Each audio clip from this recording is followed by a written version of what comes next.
कभी कभी हम सोचते हैं कि भगवान को क्या चाहिए, भव्य मंदिर, दर्शन, यज्ञ या बड़ा दान।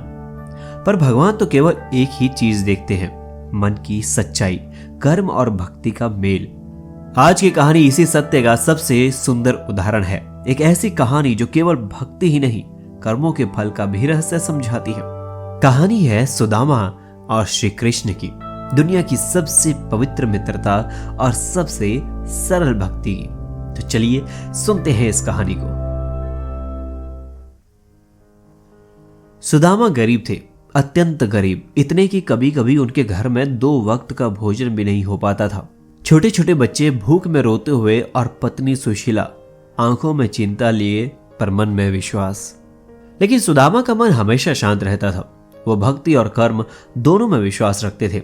जितना मिल रहा है वही मेरा कर्म है और मेरा कर्तव्य है संतोष रखना। उनके पास न धन था न वस्त्र, पर उनके पास था तो बस भगवान श्री कृष्ण में अटूट प्रेम। एक दिन स्थिति इतनी खराब हो गई कि घर में दान करने योग्य कुछ भी नहीं बचा। सुशीला ने आंसू रोकते हुए कहा, स्वामी, आपने बताया था कि द्वारका में श्री कृष्ण आपका बाल सखा है।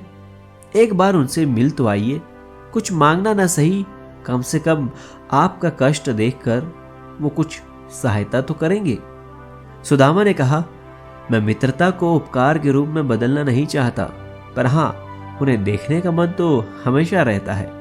सुशीला ने उधार लिए हुए चावल से थोड़ा सा चिवड़ा बनाया, क्योंकि कृष्ण को बचपन में यही पसंद था, और यही लेकर सुदामा द्वारका के लिए चल पड़े। द्वारका शहर, सोने की गलियां, रत्न जड़े द्वार, हाथी, घोड़े, सैनिक और महल।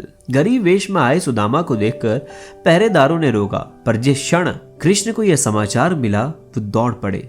हाँ, वो दौड़ पड़े। सुदामा को गले लगाया, आंखों में आंसू थे, आवाज में प्रेम।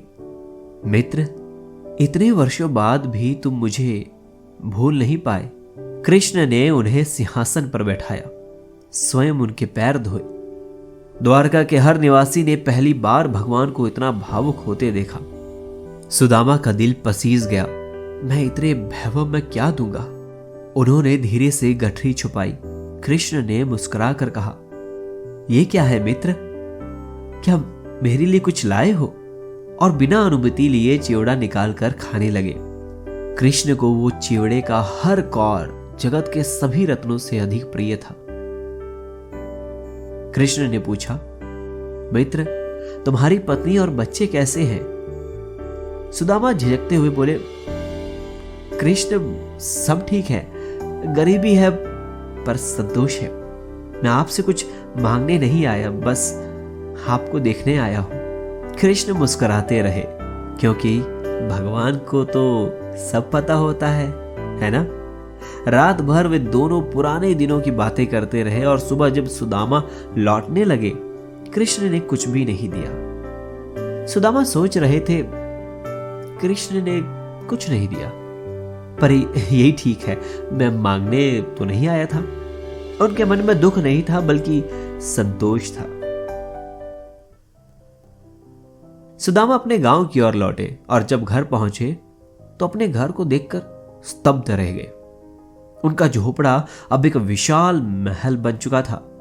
सुशीला सुंदर आभूषण पहने द्वार पर खड़ी थी।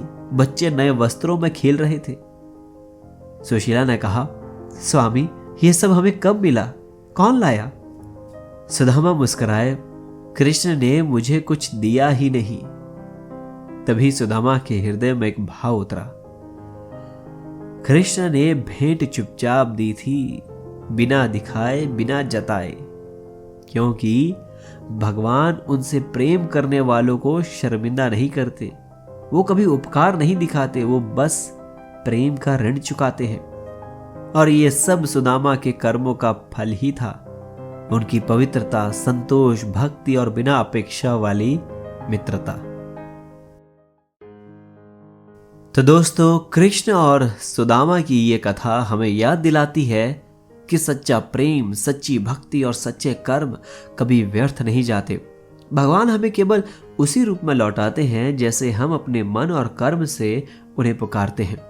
अगर ये कहानी आपके दिल को छू गई हो तो थोड़ा रुक कर अपनी जिंदगी में उन लोगों को याद कीजिए जिन्होंने आपको बिना किसी स्वार्थ के प्रेम दिया, क्योंकि वही रिश्ते सबसे मूल्यवान हैं।